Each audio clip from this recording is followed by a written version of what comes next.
un clitoris qui ne fonctionne plus, des érections disparues, des papillons dans le ventre, plus du tout. Ce sont là des exemples des conséquences des traitements du cancer que bien des patients découvrent malgré eux, et rares sont les soignants qui traitent de ce sujet encore trop tabou. Ma thèse porte sur les impacts du cancer sur la vie intime et sexuelle des femmes, plus particulièrement la façon dont elles font face à cette tornade intérieure qui affecte leur corps, leurs sensations et leurs émotions. Comment je m'y prends? J'organise des entretiens individuels en posant des questions sur le vécu des altérations qu'elles ont constatées. Quand une patiente me dit « Mon chirurgien, tu vois, il m'a enlevé mon vagin, il m'a cousu en bas, il m'a fermé le corps. Je ne veux pas être reconstruite car j'ai peur d'avoir mal, je ne veux plus être pénétrée.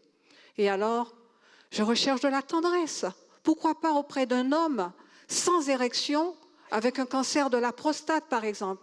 J'envisage même une relation avec une femme. » On voit bien que cette femme est passée par un kaléidoscope d'émotions que je vais traduire en action en analysant les verbatims de notre entretien.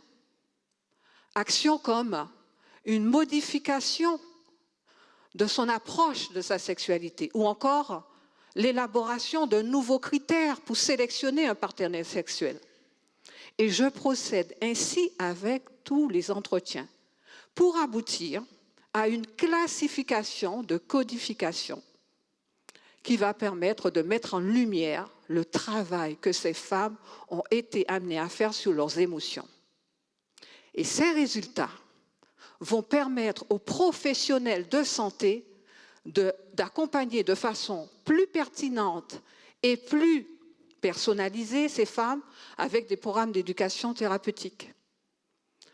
Voilà, il a fallu adopter une posture singulière pour approcher ces femmes vulnérables. La sororité dans l'épreuve fut d'une aide indéniable, car moi-même, j'ai affronté l'épreuve du cancer à 3 reprises. Moi aussi, le ciel m'est tombé sur la tête. Et cette proximité a permis d'approcher leur vécu et leur intimité. Je suis fière de faire émerger un arc-en-ciel pour ces femmes.